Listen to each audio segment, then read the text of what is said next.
I've become steadily more disillusioned with fiction lately and found myself hankering for things of a more learned bend.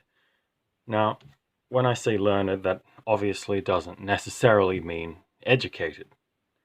At least not education in the traditional sense, but education through experience. To that end, I have been looking through a big pile of memoirs and journals and autobiographies that I've got, and I thought that for today we would just poke our noses at a few of them and see what's up. Now, I've just disassembled one of the piles that I've got on my desk and sort of hurled it all about everywhere. So I thought we would just sort of climb to the bottom of this and see what's up. What's up first? So Calasso, the art of the publisher. Roberto Calasso, who I've talked about before, somebody worth looking into if you haven't seen that video. An Italian publisher. I think Adelphi Publishing, which is his house, is one of the bigger ones in Italy, although I could be wrong. It could be some tiny non-entity over there, but I feel like it's pretty big. And they do a lot of reprints of a lot of classics. In here he talks philosophy, he talks about the people he started the publishing house with, and he talks about the modern kind of conception of the library as a collection and as a physical object, all that sort of good stuff. I will say, just while I've got it here, and while I've got Murakami's, what I talk about when I talk about running next to it, I love small books. Like, look at this compared to my hand. My hands are not that large, you know. I suppose they're of middling length, but I love it when books are small like this. Just slot easily into a bag, no problems carrying it around. You try carrying something like Kazantzakis' Modern Odyssey around. Now that's hell. Anyway, what have we got below that? Sei Shonagon, and if we've got that out, I should talk about, where is she? Murasaki as well. These two are both kind of court journals from the Heian period of Imperial Japan, which is about 900, 1000 AD. And they're two very different people, really, although they're kind of in the same position.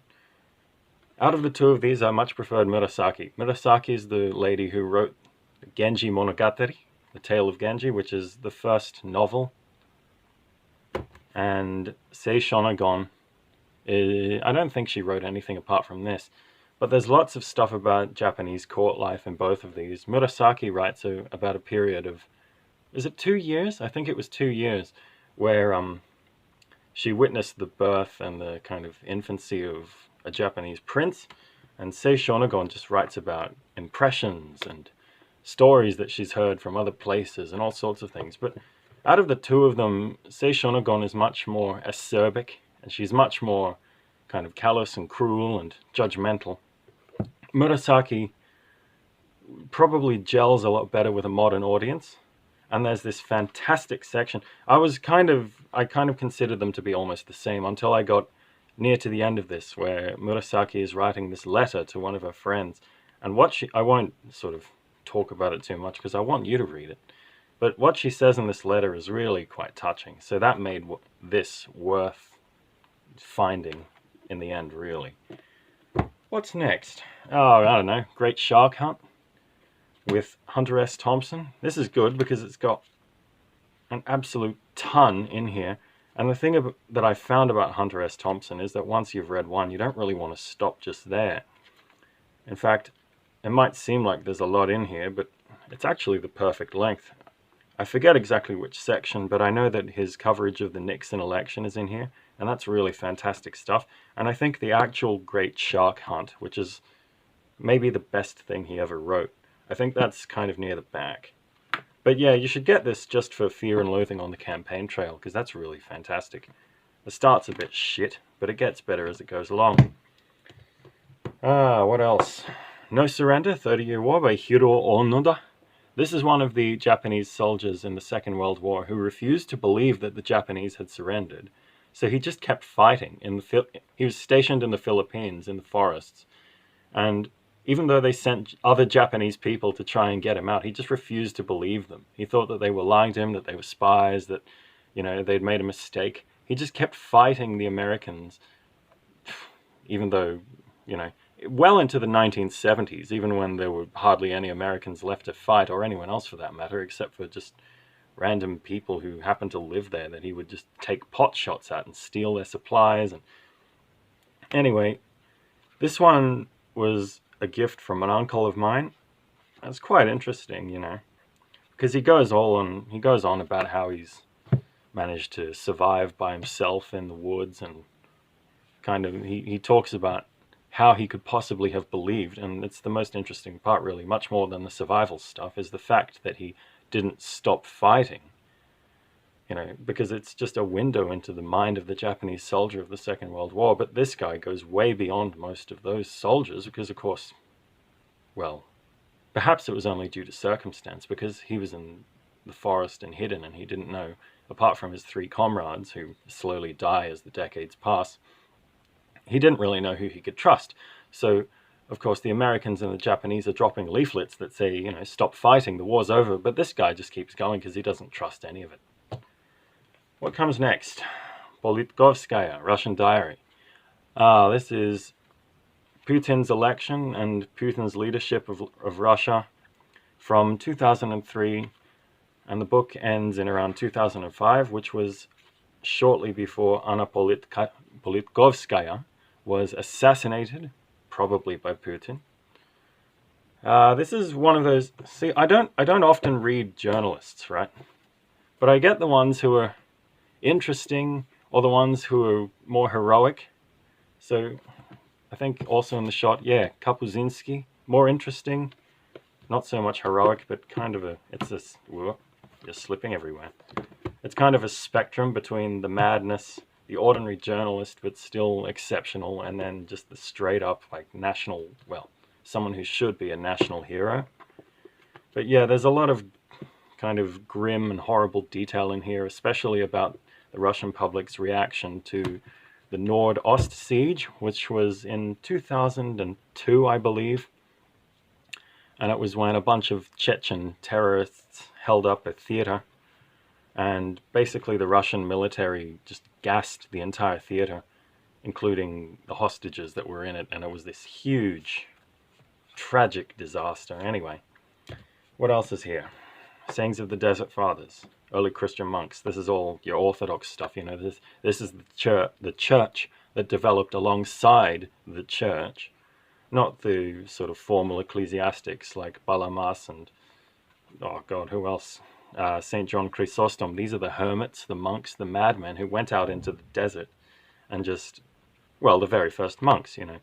They formed their little communes and hid away from the rest of the world. And it sounds kind of dull, and it sounds like you wouldn't get much out of it if you're a Christian, but you actually would, because there's a lot more in here than just recommendations as to what to do. There's lots of strange stories. I don't want to spoil any of them for you because they're actually quite amazing. And if you do find a copy of this, I do suggest you check it out. What else?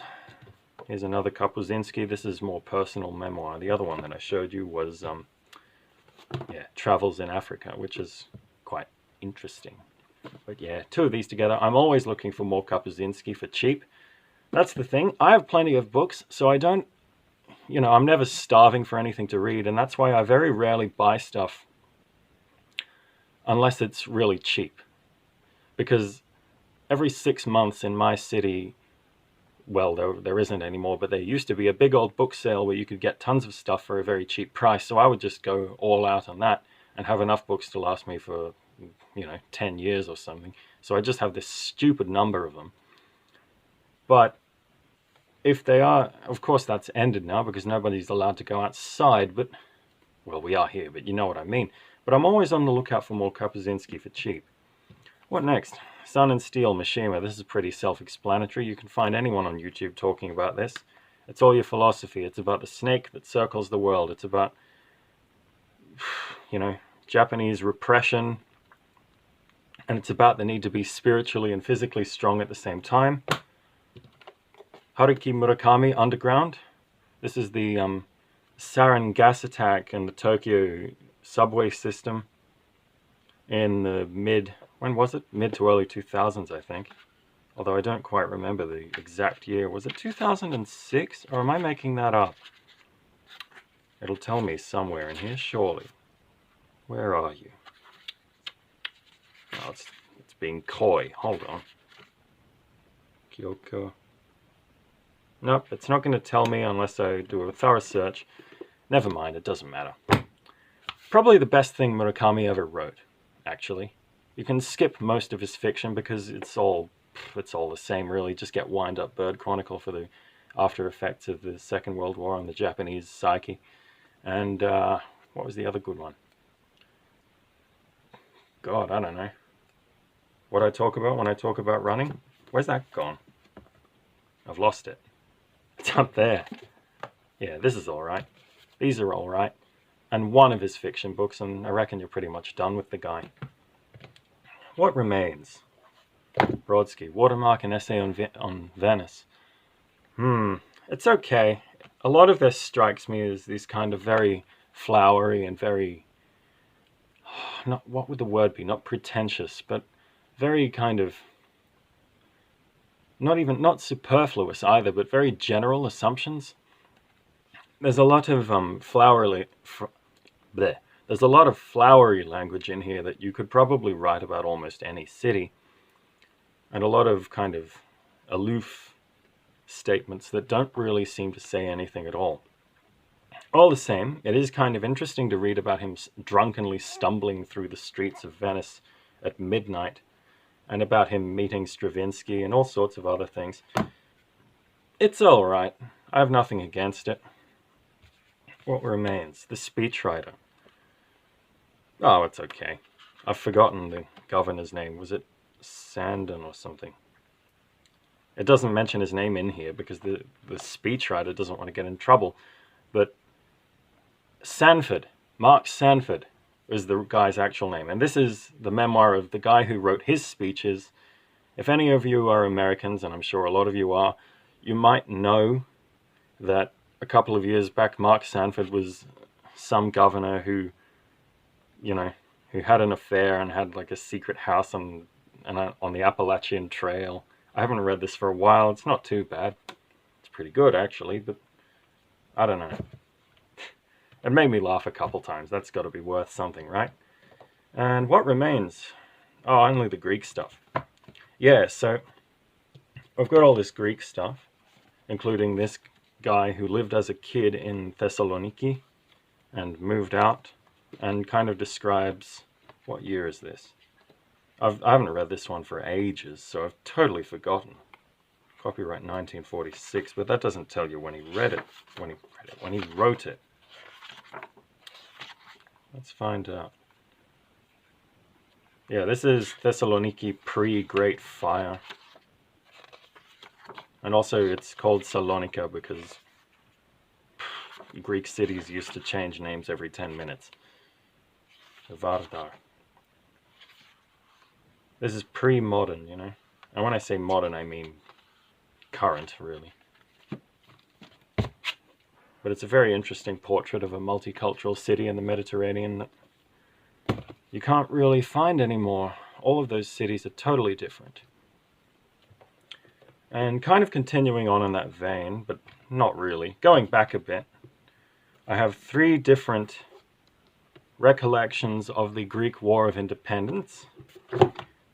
Alright, I guess we'll start with this one. Interviews with Alipasha, the Pasha of Ioannina, which is a city in Epirus, which is the territory in Greece that's right next to Albania. Ioannina, 200 years ago, was a major cultural center in Greece. Even, I'm talking like occupied Greece. Everyone thinks it's some kind of backwater because you don't hear about any of the stuff that came from it. But it was actually the seat of Greece's enlightenment and their kind of, the seat of their coming into modernity, alongside with Athens, obviously, which was chosen as the capital. And a lot of that was due to Alipasha, who was this Albanian conqueror who was killed by the Turks because he rebelled against them. He was the very picture of an Oriental despot. And Interviews with Alipasha is a Danish traveler on a kind of holiday, recalling Alipasha, or, having not really interviews, but just a few conversations. back 200 years ago, it was kind of the done thing for Northern European travelers to go into Greece and into Turkey and just holiday there. You know, Constantinople was a massive tourist destination, even sort of just before the breakout of the War of Independence, 1821. English people used to go there all the time.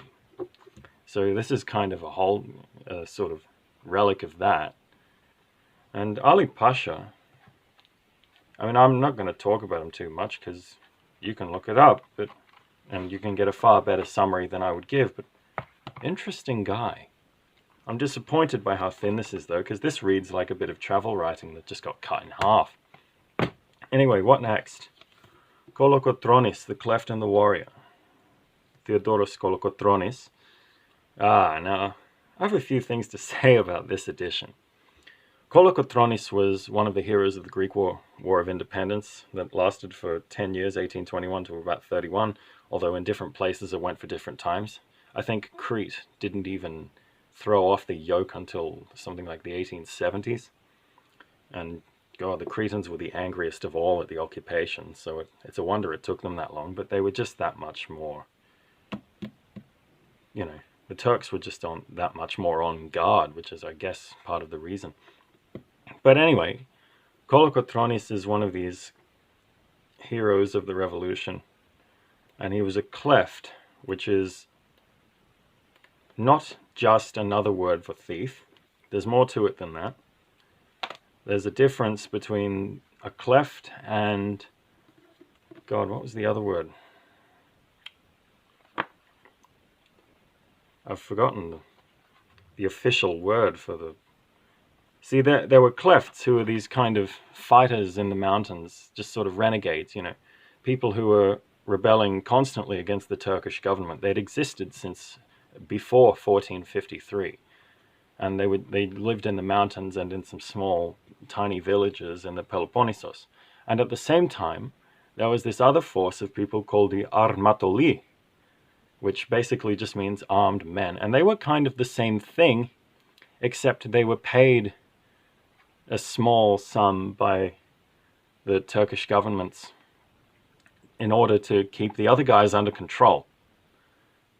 And people would, and also to keep bandits and thieves and other sort of more conventional criminals, not just rebels and insurrectionists, under control as well. And people who were clefts or armatoli used to kind of switch back and forth between the two positions all the time, because they were almost the same thing. They were just sort of honorable wild men, and the only difference was whether they were working with the tentative cooperation of the Turkish government or not. And these guys were the backbone of the Greek Revolution. And Colocotronis was a leader of many bands of these clefts. His memoir is a few hundred pages of kind of, it's not confused, but he's not recalling anything in order, and he's recalling it to a friend. So the text kind of assumes that you have a working knowledge of the war instead. And about half of it is about the actions of the new Greek parliament trying to arrest Colocotronis because they assumed that he had higher ambitions than just freeing the country and wanted to become its king, or one of its leaders anyway. He didn't want that. But we're not going to talk about that today. Anyway, this was originally written in a form of highly idiosyncratic Greek, but I've found this 100-year-old English translation that was republished. You can probably tell from the quality of the paper that it's been, and also, well, let's say nothing about the cover design. But this was done by an interesting press that I had never heard of called Alpha Editions, which appear to be a bunch of German dudes who find old obscure texts and reprint them for the benefit of people like me, part of the knowledge base of future generations. And you can kind of tell that it's a very low budget thing, just because, I mean, look at this. Look at that, eh? No apostrophe. I'm not criticizing them. I actually like it because it shows me that they're being serious. And the other thing that gives it away, no end bracket, arbitrary comma. No capitals or formatting there. It's just Colocotronis, the Cleft, and the Warrior. And where else? I mean, it's just, it's well, it's well formatted and everything. It's just the occasional kind of awkward choice. And then what these guys have done is take this incredibly old print of the book, which, yeah, they got it from the library of the University of California, apparently, according to the stamp, and they've just reprinted it in the highest possible quality. The problem is that the English is really stilted Old English, and there's a bunch of footnotes, not here, because that's the introduction, but I'll not find it, but at a couple of points there are these really obnoxious Old English footnotes where some commentator interrupts the narrative for like 3 pages to talk about his sort of parochial assumptions of what the Greeks are supposed to be and all of this sort of thing. But you can just skip those and keep going on with the account. And it's a fairly interesting account if you're into that sort of stuff. And I think this is the last one I'll talk about. This is a different hero of the same war, although slightly further north. And the difference is, well, the difference is that it's someone else. But the other difference is that this one is entirely in Greek. I didn't get a translation for this one because no translation for the Aponimonevmata of General Yanis Makrianis exists in English as far as I can find it. I could only find this in Greek or French, and I figured between the two of them, I'm going to probably try for the Greek. And I'm just going to translate this myself. I've already done a few paragraphs, but I'll just assure you of this right now. Don't be on the lookout anytime soon, because it's, God, slow going would be an understatement. Anyway, I have no idea who published this. I don't know what Johnny Carr is, and I get the feeling that Googling that won't really help me. But you can tell again from the new quality, from the newness of the paper, that this is another reprint probably done for, and yeah, I haven't even tried to translate this yet. I'll get around to that when I stop recording this. But they're probably both in the same boat of just people deciding, hey, we're losing historical accounts here because the only printings are 100 years old, done from some English press. Should we try and reprint them again? Yes, we should. And then they do it in, they do all the typesetting and all the kind of formatting in 20 seconds. And the book gets pushed out for, I think both of these individually cost me about $20 each, which is pretty good. I mean, for this country anyway. It's fairly abysmal anywhere else, I'm given to understand, but hey, I've got the books, can't complain.